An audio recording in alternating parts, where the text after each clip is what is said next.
Join Gator great Shane Matthews every weekday as he brings you all you need to know about your Florida Gators, including news, analysis, and opinions with some of the biggest names in sports. Find us on Spotify, Apple Podcasts, Google Podcasts, or wherever you listen to your favorite podcasts. Or watch us live at 8 a.m. on Facebook, YouTube, and Twitter.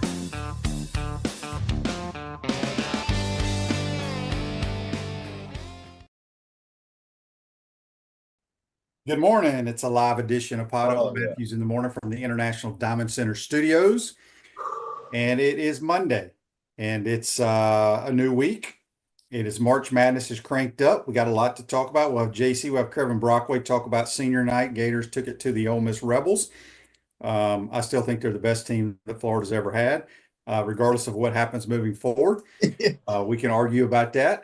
JC, you're on the Titan Tomorrow hotline, courtesy of Comfort Temp. How was your trip to Dallas, JC? Man, the trip to Dallas was great. The trip home was very bumpy, rocky. The flight was ridiculous. But listen, I think we give the airlines way too much blame for all the problems of our traveling. I think they do the best they can, and they really have a tough job. And I loved the flight attendants on American Flight 1270 last night, getting us through the southeast part of the United States, coming through Savannah into Jacksonville, out of the ocean, from the ocean.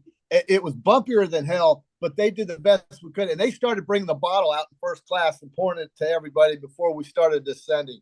They did the best they could. And I tell you, you gotta just remember that their job is very difficult. People should give them a break once in a while. The airlines don't deserve all the bad news they seem to always get. But with all the things in the news with the airlines, everybody was a little last night. And the flight was quite bumpy coming into Jacksonville. But God willing, we made it. You're here, JC. You're here. Well, here you are. You know, I was watching the Florida game with Mississippi, the Gators and the Black Bears. You know, and we're in a bar with a former Gator football player. Coach Ackerman and I are sitting in there watching it. And as soon as the Mississippi Rebel went up and made the basket, got the whistle, started doing this on the floor, I said, "Oh my God! If I could bet here in Texas, I'd lay the house on the Gators to cover this spread." And that's exactly what happened. They won by 19. We predicted the score. I said 88-71. It was 90, wasn't it 90-71, something like that? And the Gators just ran away from them. And this is what they do on their home court. And I'm really thrilled that Gator fans got a chance to watch, you know, this team, like you say, potentially the best they've ever had here at the University of Florida. You know, athletically, you may say they are, and that's a good point, but we'll see what kind of results we get in the postseason. But I tell you, it was a great season, an absolutely amazing season. To think that this team lost 4 games, folks, 4 games in a league this difficult. They finished 14-4. I saw this note from Frank Frangie, who we have on our show quite often, who is an outstanding guest and a great commentator for the Jaguars, the voice of the Jaguars. And he was talking about the Gator basketball team losing 4 times in a league that competitively has never been harder. And so you have to tip your cap to Todd Golden and those guys play, and I know they appreciate the Gator fan support throughout the entire season. They were making videos last night in the hallways. Thank you. You know what's crazy, JC? You know, the Debbie Downers, the people that I mean, look, every game is different, but if you go back and the Gators defeat the Georgia Bulldogs in Athens, they're the SEC regular season champs. Yeah, wow, that is crazy. It would have been. By the way, for those keeping score at home, JC owes me 3 lunches now because we kicked your ass in Coleman Coliseum in gymnastics. What kind of crap? Why am I betting on Alabama? Although Alabama, huge win down on the plains in basketball on the last second shot. So not that we really care, but we do. Nate Oates and Bruce Pearl, check this out. Between the two of them, Alabama is 7-5 in that series. Total points, 1,001 for both teams in this series. SEC wins, Alabama 75, Auburn 72. Overall wins, Alabama 141, Auburn 141. That's in the Nate Oates, Bruce Pearl era. It is almost identical between those two coaches in terms of results. I thought that was an amazing tweet from Kevin Skarbinski. I read that last night, and I tell you, it's a great rivalry. And you know, the Auburn fans throwing the paper cups and the hot dog wrappers. You know, I don't really mind that as much as batteries, like your fans in Philadelphia. They throw batteries and cans and things like this. At least at Auburn, they're throwing paper. You know, they're throwing paper, hot dog wrappers, whatnot. You know, so I guess I can live with that. But it's a very intense rivalry between those two schools, and I wish Florida and Florida State would have that in basketball as well. But it doesn't seem to be as intense, not at all. But these two schools really get after each other. It's amazing. Tony brings up a good point on Facebook Live, brought to you by Mel Law, saying Auburn probably doesn't lose to Texas A&M if they were still playing for a title. Good point. You got a good point there, but Auburn is going to be a 1 seed. I'm pretty sure they're going to be the #1 overall seed. Right. That's kind of what I'm saying. Yeah, Gator Art on YouTube doesn't think he says Auburn isn't that good. Someone's going to convince them early. I don't know. I think they're damn good. I don't know, man. They are a load to deal with. If they hit their shots from the outside, they're not losing. And yeah, I got another note for you. I'm just full of all these basketball notes. I was bumping through the Southeast last night. I was looking on Twitter at some of these, or on X, at some of these basketball notes as we finish up the regular season. The ACC, until Clemson played Duke just the other day, it was a week and a half ago or something like that.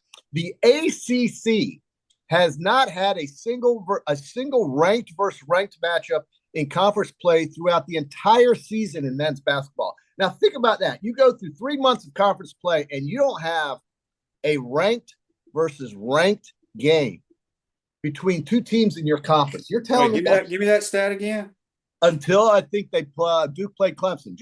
I was going to say Clemson's a very good team. No, Clemson's fine. They're ranked. But until that game, there was not a ranked versus ranked matchup all season long in men's hoop. That is almost 180 games, and it didn't happen a single time until. So Louisville never played Duke, or this is not Peter Burns. This is my guy Peter Burns, our LSU fan on the SEC Network. I'm just reading things that I read last night. I was praying for our lives on a 737-800 on American Airlines. They had to go down to Tampa. This thing, JC, I would have had to find somebody to replace you this morning.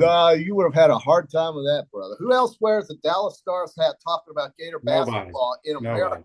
In America. And listen, I knew Ole Miss was dead when that dude was Gator chopping on his ass after he made the 3-point play. Florida covers this game and wins. And for some reason, the state of Texas still has not legalized mobile sports betting, which is the most archaic thing I've seen probably in the last year and a half. Florida's even doing it now. So, yeah, I don't know what's going on in Texas. Not a whole lot, but they do have a lot of people there. I will tell you that. And it's a great place to be. And I really enjoy my time when I go there. I really do. I really love it. Electronics World, integration and design specialist for smart home automation and entertainment, affordable local installation service and support. Go check them out, electronicsworld.net. We got JC here. We'll have Kevin Brockway talk a little bit more about the basketball spring game. See what's going on with DJ Lagway, his thoughts, all that kind of stuff. I saw where your boy Tyreek Sapp is going to stay, right? He's going to stay another year. Is this old news? That's very old news, Jason, because he's in spring ball. He announced that. I just woke up this morning, saw a picture of Tyreek Sapp, saying I'm back and this and that. Maybe that was dated. I'm sorry about that, but what a golf tournament yesterday down in Orlando. Yeah, speaking of the golf.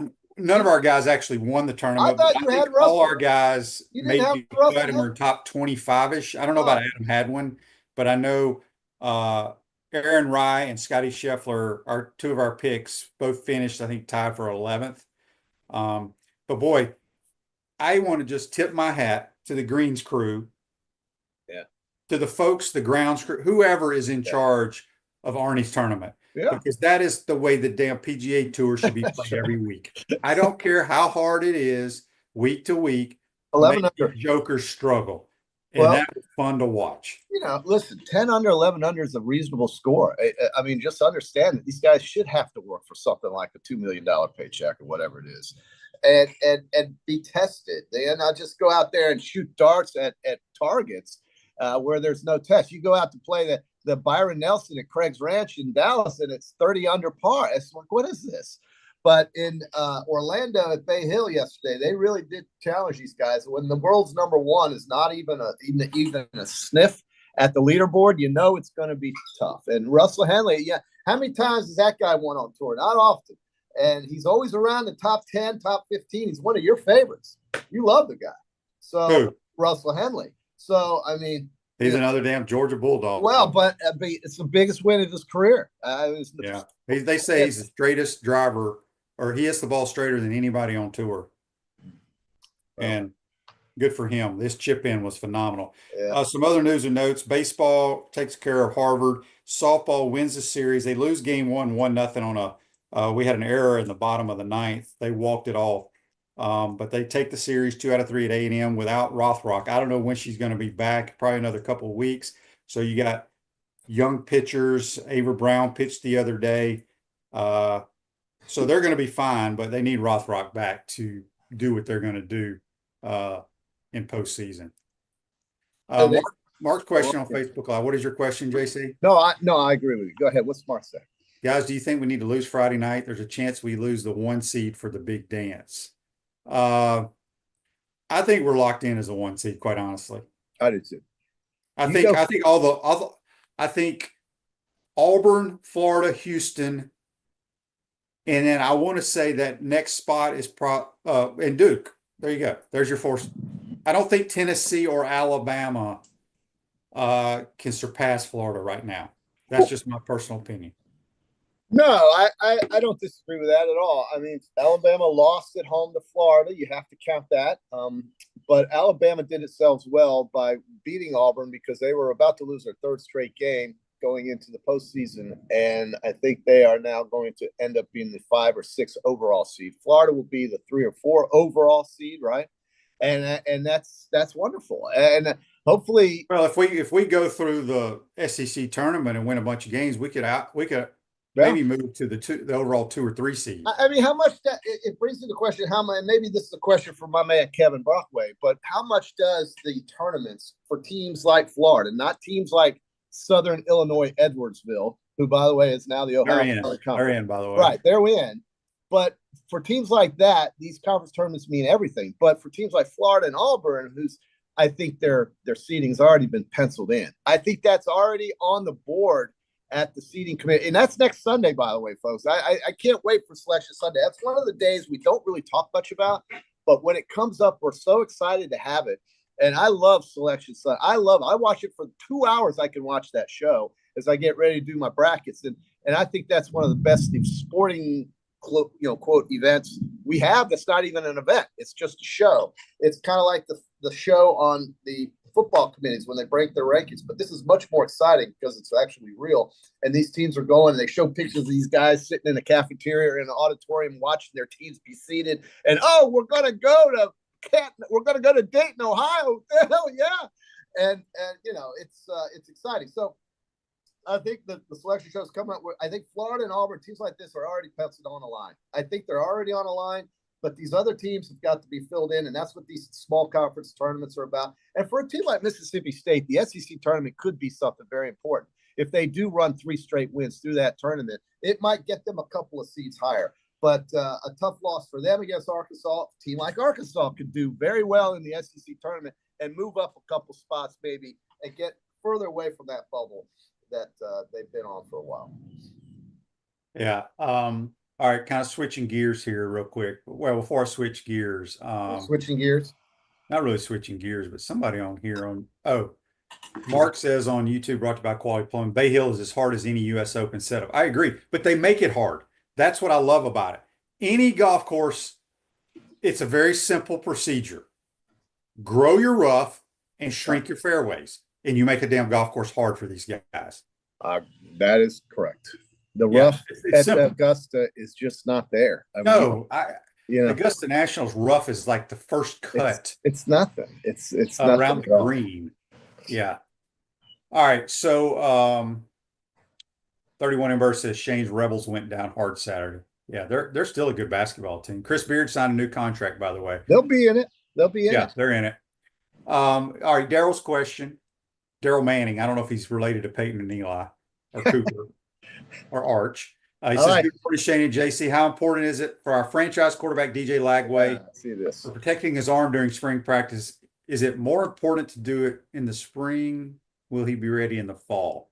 I'm sure he'll be ready in the fall. I don't understand if he's had this issue, and we'll talk more with Kevin Brockway. I don't know if he got any information from Billy or what have you, but you would think that if he was we know he had some issues last year, and I know they've been rehabbing, obviously, but I don't know the answer to this. I think it's bizarre that he's not throwing. Yeah, I think it's bizarre, but I also like what he did for the women's athletes here at University of Florida. I wonder if he noted on Some there. of his money, huh? I wonder if he noted on there, my girlfriend gets half of this.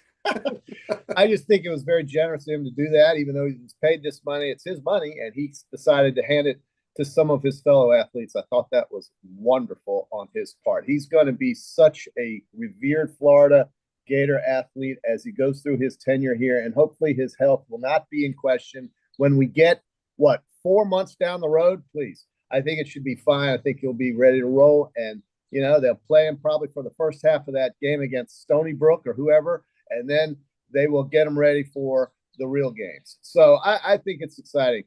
Here's one for you, QB. He was asking.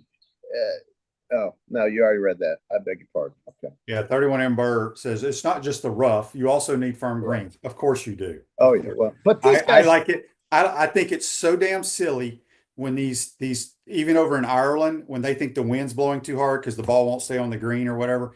Who gives a shit? Play golf, right? They make it. They just complain way too much. And I agree with Tony here. He says the winner at the Players is going to shoot like 20 under. That golf course is way too short.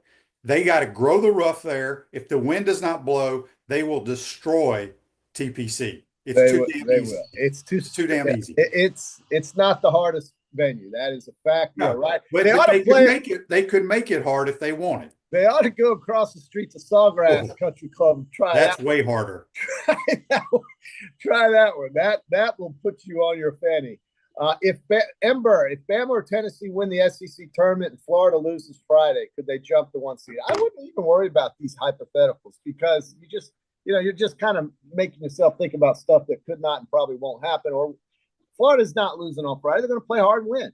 But I think it could be a situation where Florida's already penciled in. I think they're already penciled in, as you said earlier, in the 1 seed as we go ahead. You can't go 14-4 and tell me that in this league and tell me that you're not going to be regarded or considered highly as a top seed in the big dance. In this conference where they're going to likely have 12 or 13 teams, and you go 14-4, please. That's absurd. That's how, Duke hasn't had to sweat it at all this year. They haven't had to sweat anything.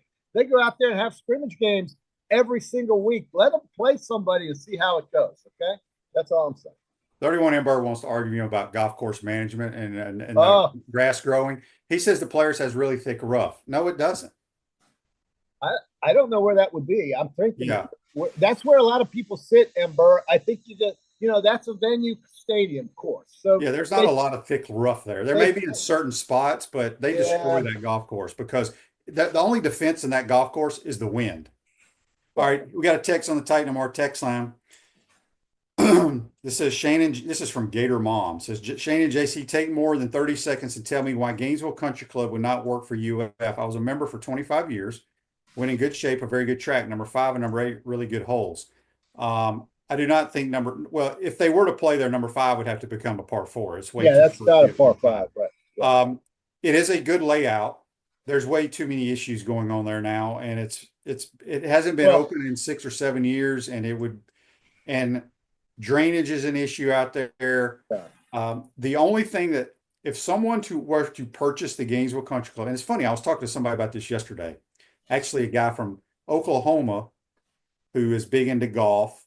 We were discussing the Gainesville Country Club. He's like, if I were to purchase that, I would have to buy everybody's house and blow those houses up as well. Boom. Yeah, so it'd be a huge project. You cannot drive through that development and think that there's going to be a 5-star resort at the end of the road. It doesn't work. Yeah. And it's never catered to younger people because the older people. That's not true. Well, what? No. I'm talking about the homes and the housing in that area. It absolutely did for in terms of the athletic aspect of it. They used to have the Gator Pro-Am out there, and I saw kids running around all the time. So that's not what I meant. I was just saying that the housing development in that part of town is depressed and it's very dated, very old. And he's right about the bulldozer. And I'm looking out here right now, and number 10 at the Hawkstone is underwater, and that's the biggest problem they have down here in the southwest part of town is the flooding and the water management. It's not good. If you want to build a course in Alachua County, you got to do it in the western northwestern part of the county where there's limestone or lime rock or whatever it is. So the drainage. There used to be a course called West End. You can have 2 inches of rain at West End here in Gainesville, and it would not be wet because of how good the drainage was. The ground underneath soaked up all the rain, and that's where you'd have to put a course in a western Alachua County if you had one in Alachua County, which the chances of that happening are about as good as me dunking a basketball over LeBron James. It's not going to ever happen. But privately, we do have a golf course going in northern Alachua County, right there by the highway and the town of Alachua. A very nice golf course is being built, but it is privately being built on private land. And thank God for that, because we already know that the government here, the local government, can't tie a shoe, much less run a golf course like those poor people out at Ironwood. So we already know about that. So hopefully this new venue in northwestern Alachua County by Alachua will be successful. It is absolutely raining buckets. It's raining hard. It's raining hard. Goodness. Again, 31 Ember says he goes every year. The rough is thick. Okay. It ain't thick enough for me then. When I think a thick rough, when the ball hits the rough, it goes to the bottom and you have to chip out. Okay? See, but he's talking about areas that they don't hit the ball. Probably, yeah, you're probably right. Because yes, you can grow rough, but if it's not where their ball is intended to land, it does you no good. So anyway, I just want to know what hole. I know that course like the back of my hand. I'd love to. Ember, tell us what hole you're talking about where the rough is so high, because I'm trying to figure out where that would be. I don't know where that would be. Yeah. Okay, real quick. Kanye Ron says, regarding Lagway, how do you teach a QB to read zone defense? What are the keys? How did Spurrier do it as a guy? That's very complex. You really don't. You don't really teach him. I mean, you just have a feel for it. You know, you have a concept, and usually your passing concept is determined on, is it one high safety, two high safeties, and if it's his zone or if it's man. If it's zone, I'm going to one side, and I know what area we're trying to attack of that zone. And you got to just kind of have your Coach Spurrier used to teach us. You know, people talk about looking off. There was no looking off. We looked in either the right third, the middle third, or the left third of the field, depending on the play. And then you just feel the open area and you fire it in there. So that's the short version of it. Accuracy and timing. Accuracy and anticipation is critical against zone defense. Critical. There you go. There you go. Yeah. You got to have a guy that can do that where the game's not too fast for him back there in the pocket or running around. Gator Art already has the update on the bracket. He says, as it stands today, because Gator Art, he's got some inside information. But Marquette, St. John's, and Alabama are going to be in Duke's bracket. So, I'd like to know where Florida's going to be, Gator Art. Tell me what you got there, brother. All right, so 31 Ember, JC says on YouTube, brought to you by back on it. JC, if you're off the fairway, it's either water, pine straw, or rough. Come out Sunday, I'll give you a tour. All right, brother. I mean, look, if they miss the fairway on number one, it's a little bit of rough and then it's pine straw, but the rough is not that deep. No, I don't remember thick rough. I don't either. I don't remember any deep rough I would send us pictures this weekend. While we're watching, I don't even know if I'm gonna go. I think this could be the year I don't. It's so much better to watch it on TV. Yeah, and not just that, but I don't get to see much golf at all when I go to these things. It's a social event, and I'd rather just watch some golf and walk around the holes. I get to see a few holes on the front nine, but the back nine is just too crowded and loud and crazy. And it's fun if you've never been. It is, but I think I'm gonna skip it and play golf myself at Juliet Falls this weekend in Marion County. That's what I'm gonna do. I'm going there this week. It was in phenomenal shape. Of course it was. It's a phenomenal place. Public golf course is so good. And if they had one of those here in Alachua County, it's very pricey for a public golf course, though. Well, it wasn't always, but I think they say you will not play it once you see the price. Oh no, I'll play. What do you mean I won't play? I pay for. I will text you how much it's going to cost you. What? I know how you operate. What? All right, this day of sports brought to you by Campus USA Credit Union. Put some star power to work in your financial life. Campus USA Credit Union. 2022, after a 99-day lockout, Major League Baseball and the MLB Players Association reached a new collective bargaining agreement. The MLB teams set to play a full season of 162 games. So that's this day in sports brought to you by Campus USA. JC, do you like any of the trades that happened yesterday in the National Football League before we get you out of here? Well, the trades aren't such a big deal as to me as these contracts, these guaranteed dollar contracts that some of these guys are getting. And we now know that Josh Allen will always be a Buffalo Bill for his entire career, and God bless him. But, he hasn't won a Super Bowl or a conference championship. It's not been his fault, true. Buffalo needs to get better players around him, though. And I would have said, okay, Josh, what would it take to keep you here for the rest of your career, and worked off that? Maybe that's what they did. But Josh needs help. He needs help defensively, and he needs help offensively around him if the Buffalo Bills are ever going to beat the Chiefs. Because unfortunately for Josh Allen, it's just like with Phil Mickelson was with Tiger Woods. They're on the same timeline as Patrick Mahomes. He's on the same timeline as the Andy Reid Kansas City Chiefs, and that's been their biggest problem.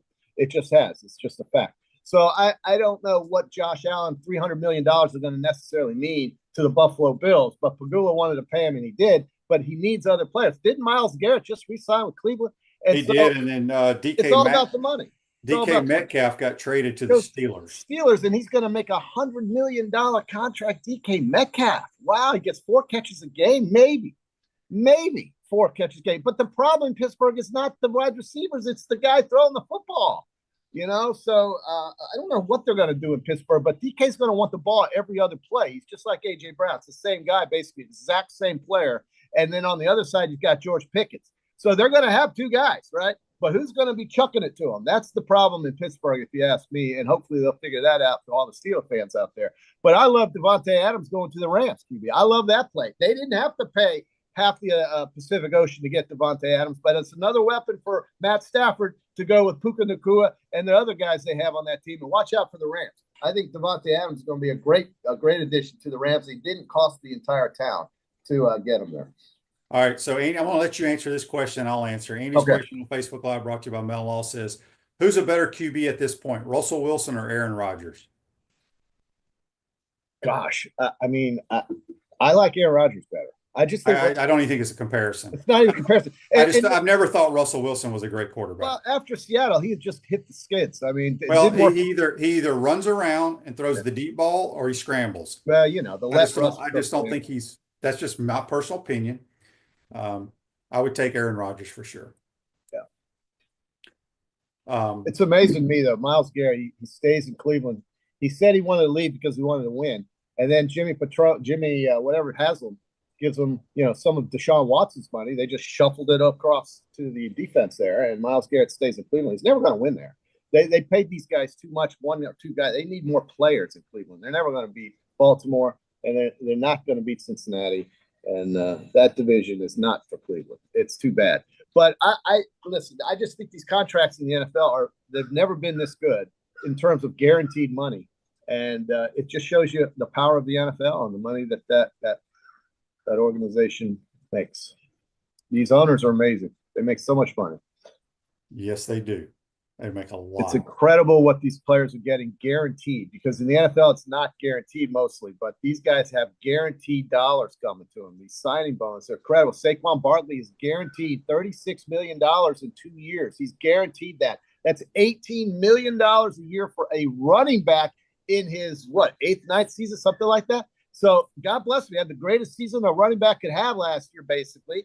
And as far as I'm concerned, he did beat Eric Dickerson's record. And he could have done anything he wanted to with any team out there that wanted him. He had another year on his contract left, but Philadelphia decided, you know what, you're going to end your career here in Philadelphia. Here's all the money you can have as a running back. He broke the bank, and he deserves it. I think he deserves it. And it's good for other running backs in the league, but gee whiz, that's a lot of money for a running back. Guaranteed dollars, $18 million guaranteed per season for a running back who touches the ball as often as he does. And he's durable. He stayed healthy this year. God bless him. He got his money. Text on the Titan Mar text line before we get you out of JC. Roger wants to know, JC, where are you taking Shane to lunch? Well, I got 3 lunches. Is it going to be 3 different lunches, JC, or do you want to just make one big meal for the 3 losses? I think one big meal could do. Okay, well, then we're going to a nice steakhouse. Oh, dear. Not for lunch, for dinner then. Well, call other people Supper. too. I can't sit there and watch you eat all this food by yourself. You better call some other folks to get them there. Why, you can't eat it?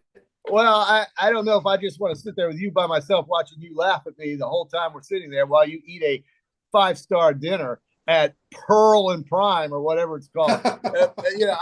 I'm not really excited about taking you to Mark's where you're going to order every single appetizer on the menu. But your athletic program sucks. Yeah, okay, so Embers, let's say, whatever. It'll look kind of funny as two guys walk into Embers and sit there in a booth together. And we can sit at the bar. Okay, we'll do that. And there has to be a television on with a game on. Okay, those are my only two requests. You can pick out where we go, but it has to have a TV and it has to have something on that TV for me to be able to sit there for an hour with you. Well, we'll make sure the TGL's on for you. Indoor Golf League. But all right, JC, have a good day. I'm glad you survived your oh my, thank God. That's JC. Join us on the Titan Number Hotline, courtesy of Comfort Tip. Quick timeout. Come back. We'll be joined by Kevin Brockway to talk about what he thinks where the Gators will be seated and what he expects in Nashville. You're watching and listening to PodUp with Matthews in the Morning from the International Diamond Center Studios. We'll be right back.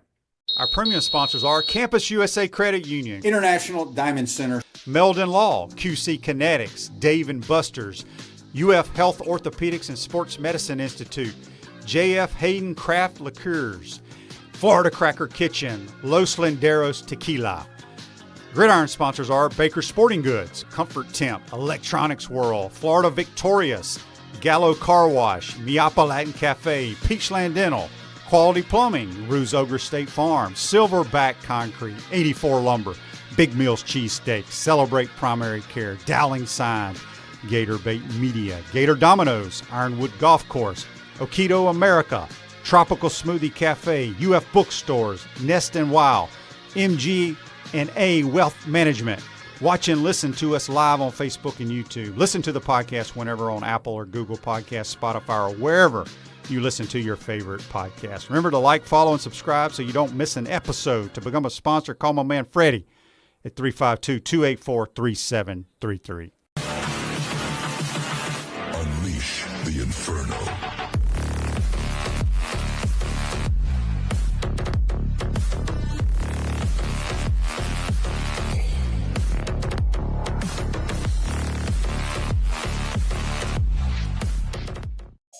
What's up, everyone? I'm Mike Pouncey, and this is my twin brother Marquise Pouncey, and this is Life After Football. Let's go.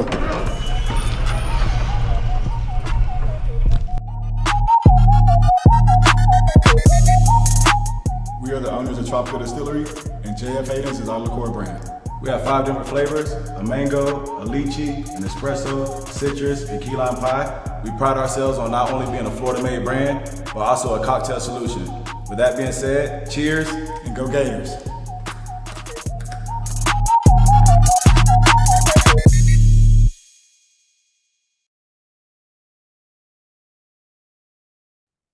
Welcome back to the International Diamond Center Studios. There are many car washes in Gainesville, but only one Gallo Car Wash, locally owned by UF alum and the only car wash that provides NIL opportunities to Gator athletes. With locations on Northwest 13th Street and Southwest Wilson Road, and coming soon to Jonesville. We're going to go to the Titan Number Hotline, courtesy of Comfort Temp. We're joined by the Gainesville Sun's Kevin Brockway. Good morning, Kevin. How you doing, bud? Good morning. How are you, Shane? Doing all right. Got a lot of things we want to discuss with Kevin Brockway today. First, we're going to start with basketball. Obviously, senior night in the O'Connell Center just put a wrap on a phenomenal regular season, one of the best we've ever seen in Gator basketball history. Just give me your thoughts on how this team played. And we know it's been a great year, as I just mentioned, but they have a chance, and I think they're going to be a 1 seed. In your mind, let's talk about the Ole Miss game, and then what happens for them to not be a 1 seed, I guess? Yes, Shane. First of all, Ole Miss game, still playing with a lot of confidence. It's amazing. They started that game 3 of 12 from 3 and 8 turnovers, and yet you're thinking, maybe this is the game they're going to have to grind it out. But this team just has an ability to just kind of turn on the jets. They were up 38-31 at halftime. There was like 40-37 early in the second half. Then they go on that 14-0 run. So, that ability to go on that kind of a spurt and play at that level, I think is going to serve them very well in the tournament. I think they're a 1 seed now. I think the only thing that could prevent them from being a 1 seed is if they lose on Friday. I think if they win on Friday, it's a definite lock, because by Saturday, most of these projections are made up. So, I don't even think if they face Alabama again, they lose to Alabama, say in the SEC tournament. I can't see them scrambling and changing things around in that regard. Now, had Auburn beaten Alabama, maybe that would have helped a little bit, but I still think that Florida's pretty solid as a 1, and probably will either end up in Indianapolis or San Francisco if that's the case for the Sweet 16 and the Elite 8. So, having said that, does that mean they're the number 4, the 4th ranked number 1 seed in your opinion? Is there any way they can jump ahead of, say, Houston? I guess it would be the other one. What if they go and win the SEC tournament? Yeah, Shane, if they do, I still wonder, like I said, because I've seen so many times where the conference tournaments, they really don't matter. The selection committee is fickle in that way, and they want to unveil it at 6 o'clock, right after, so they really want to move things around that much. I think they carry a little more weight in the regular season than they do in the conference tournaments most years. Now, there's been some exceptions, but I found that to be the case. I think they could be, like I said, the 3rd or the 4th 1 seed. They could either be behind or ahead of Houston.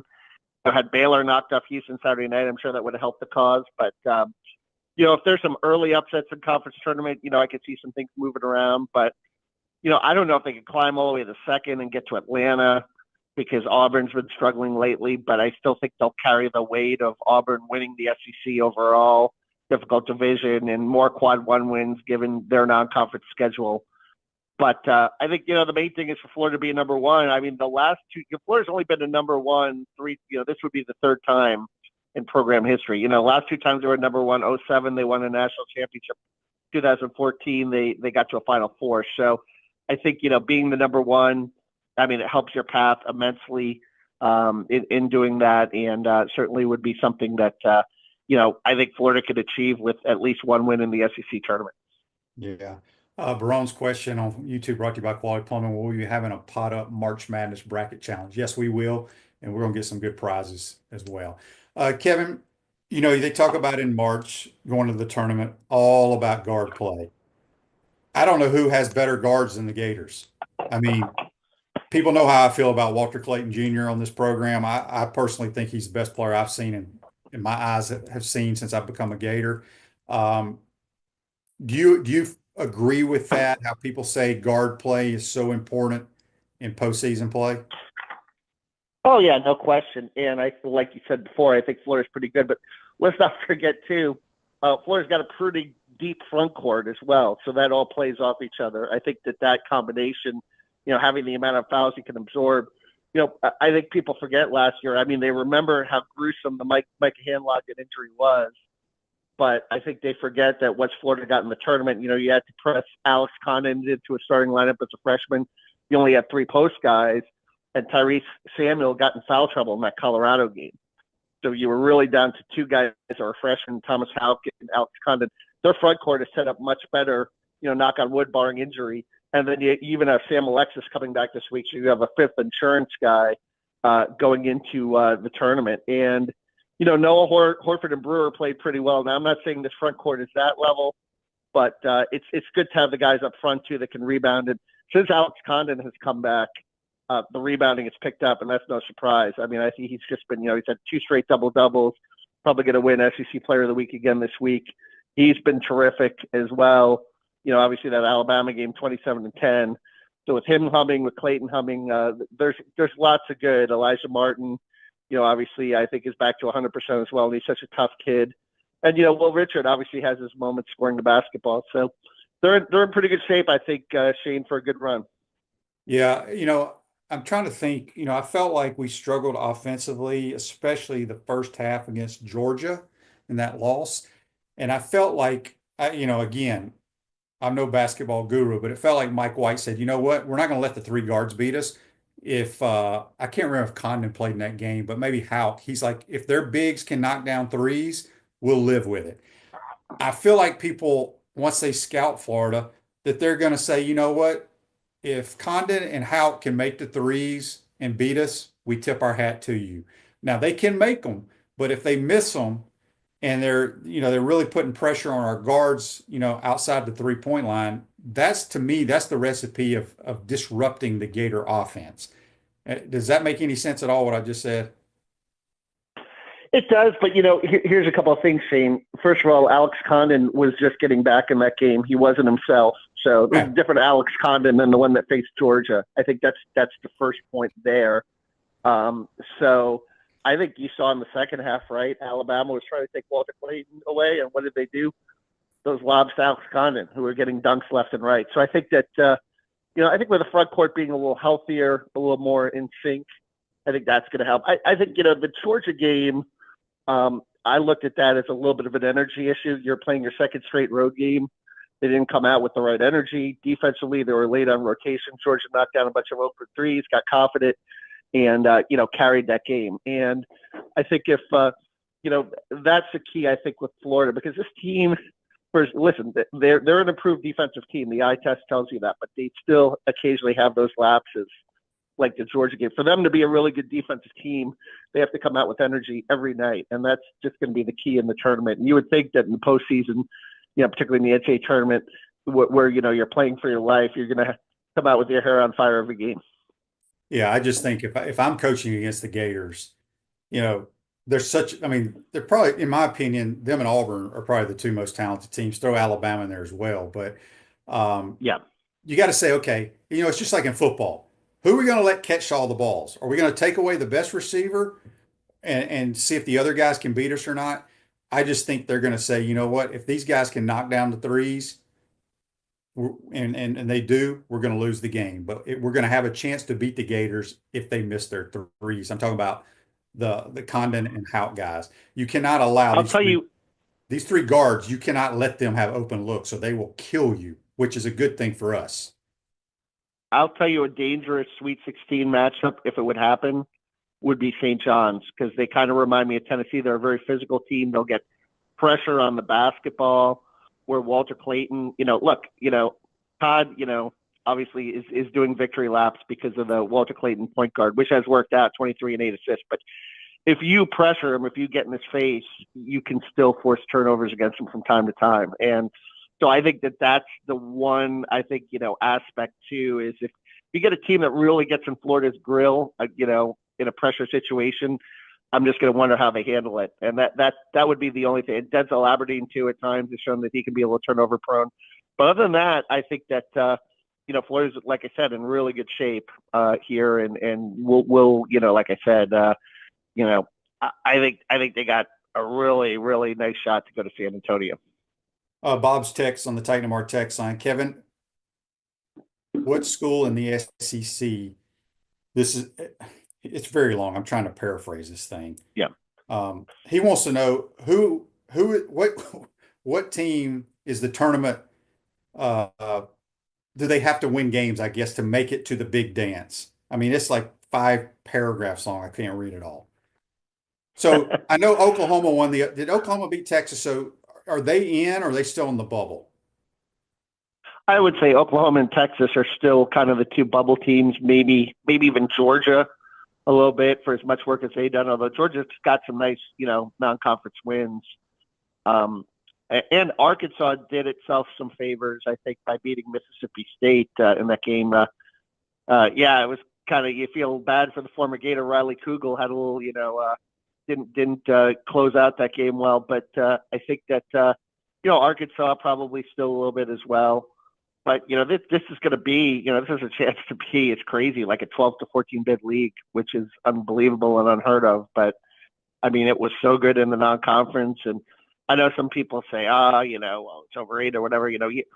That's what you got to go on. You got to go on the non-conference. I mean, that's and the SEC's non-conference records were overwhelming, and the metrics are still pretty good across the board with all of those teams. So I think you're going to see, a lot of those teams next week, having their names called on Selection Sunday.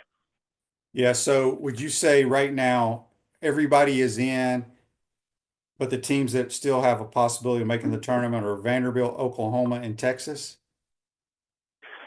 Yeah, I would say Oklahoma and Texas. I think Vandy's in. I mean, Vandy's got a lot of good wins in the league. Yeah, and I agree 8-10 with in that. the league. So I think they're solid. I think they're pretty solidly in. And I think Georgia's pretty solid also. Barring a crazy surprise. Now, there are a few instances, Shane, where you have bid stealers, right? And these we would call it smaller conference tournaments, which can always be tricky with regard to that. But if there aren't many bid stealers, I would say that a lot of those teams are going to be in. Yeah, I agree with that. Switching gears a little bit, spring football, they've had a couple of practices, and obviously, the big news, I guess, coming out of practice after day one was that DJ Lagway is I don't know if he's going to throw at all, but they're limiting his throwing, I guess. What can you tell us about that, Kevin? Yeah, well, in two practices that we've seen, he has not thrown yet. So he has been doing like the handoffs, and he'll drop back and then he'll just fake a throw. So by all accounts, it looks like he's not throwing the football at this point. I'll tell you what, J. Michael Sturdivant, Dallas Wilson, what stood out to me, two guys with SEC bodies, especially Dallas Wilson as a freshman. He's a big, thick kid.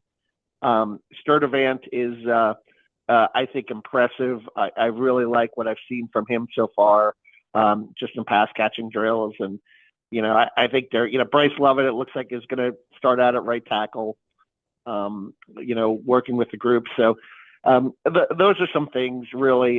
Cormani McLean is a little bit bigger and faster, and they've praised his attitude.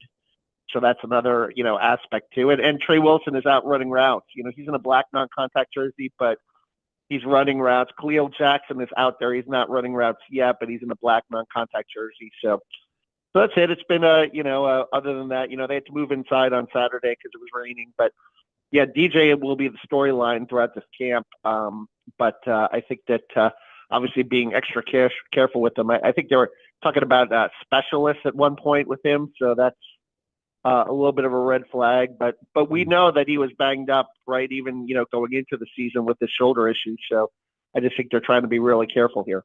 Yeah.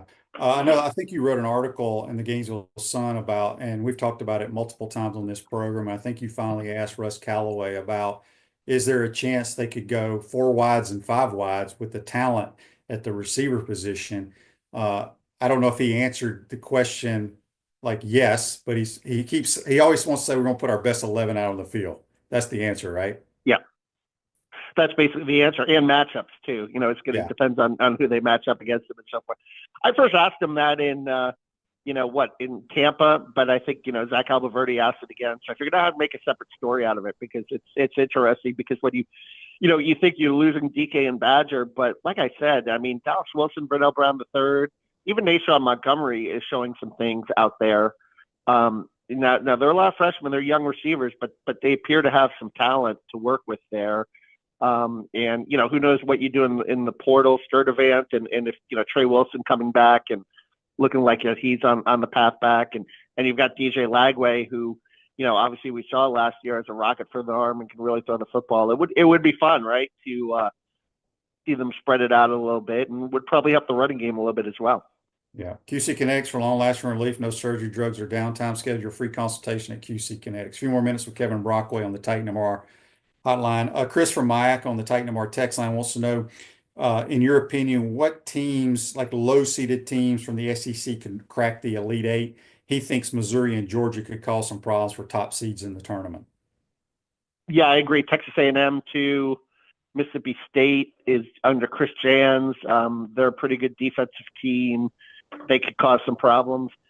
So much of it is the path too, and if the path opens up, and it was fascinating. I think in 2012, you look back, Florida was a 7, right, and then Missouri was a 2, but Norfolk State, had that upset. Kylo Quinn had like the game of his life, and he went on to play the NBA, and then obviously Florida, they beat Virginia, and then they beat Norfolk State, and they were able to get to the Elite Eight as a 7 seed. So sometimes the path just kind of opens up for you. And it did in that instance. I think even, there was another year where FGCU was a Cinderella. They got to the Sweet 16 and Florida got past them and then, faced, John Beeline's best Michigan team in the Elite Eight that had 3 or 4 NBA players and they lost in the Elite Eight. So you just never know. So much of it is about matchups. But I do think that when you look in the final analysis, I mean, I think there's a chance, I've said this on other shows. I might have said this I think there's a chance we could see 3 SEC teams in the Final Four. That'd be the first time since the Big East in 1985 when the Johnnies got there, along with Georgetown and Villanova. Georgetown and Villanova had that epic final game where, Villanova pulled off the upset. Boy, wouldn't that be something? Missouri's been struggling. I think they've lost like 4 in a row or something like that. 4 of the last 5. Yeah, Four of the last five. they are struggling. Yeah, under Dennis Gates, and it's interesting. Coach of the Year comes out today, and Dennis Gates was a flavor for a while. I think it's going to be Todd. Maybe Mark Byington at Vanderbilt would be an outside guy, but I still think what Todd has done. It could be Bruce Pearl based on just the overall record and what he's built, but I think Todd's got a pretty good shot of being SEC Coach of the Year. We'll find out at noon or 1 o'clock today. Yeah, he definitely deserves it. But I think the story that a lot of people, because the SEC's been so good in basketball, and obviously you got several number 1 seeds in the hunt, but Vanderbilt, what Byington's done there, I think is incredible, quite honestly. And and Dennis Gates has done a phenomenal job. They didn't win a damn SEC game at all last year, and had a phenomenal year. All right, before we get you I would give Byington a little more credit than Gates. Here's why: because Gates had a good first year and a bad second year. So, True.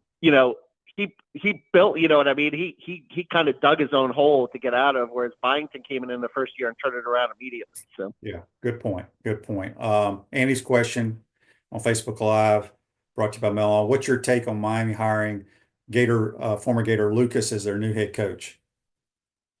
Jay Lucas, yeah, that made me chuckle. He was part of that 07 recruiting class that was number 1 in the country. He was a McDonald's All-American and only lasted a year, got beat out by Irving Walker and went to Texas. He's like I said, obviously, his father was an accomplished coach and, NBA player, John Lucas. So Jay, apparently a really good defensive mind too. And, it's kind of this younger generation. It looks like Luke Laux is going to be the FSU coach as well. So, you're kind of going with younger guys at both those schools to try to, I think they're looking at what Todd Golden did at Florida, relating to players, 37 years old. So you get a coach in his 30s. It's, kind of new. Todd at least had a little experience, coaching in college in San Francisco. But I think in the case of Laux and then Jay Lucas, younger guys can relate to players, probably knows the NIL game really well, knows, probably a lot of these new agents that are involved in college basketball, and see if they can kind of build a program that way. Good stuff as always, my friend. Appreciate your time. I know, are you heading up to Nashville? Yes, I will be there on Thursday. So, the karaoke bars beware, because I'll be blaring. Good stuff. Kevin, let everybody know they can follow you on Twitter or X or whatever it's called. Yeah, Kevin Brockway G1, Gatorsports.com, Gainesville.com. Appreciate your time, my friend. Take care. That's Kevin Brockway. Join us on the Titan and More Hotline, courtesy of Comfort Temp. For sprains, strains, and minor fractures, UF Health Orthocare makes it convenient for you. 7 days a week, including evenings, and walk-ins are welcome. Go check out UF Health Orthopedics and Sports Medicine. That's going to do it for today. Again, thanks to Kevin Brockway and JC for joining us on the Titan and More Hotline, courtesy of Comfort Temp. Have a great day out there, folks. We'll see you tomorrow. Take care.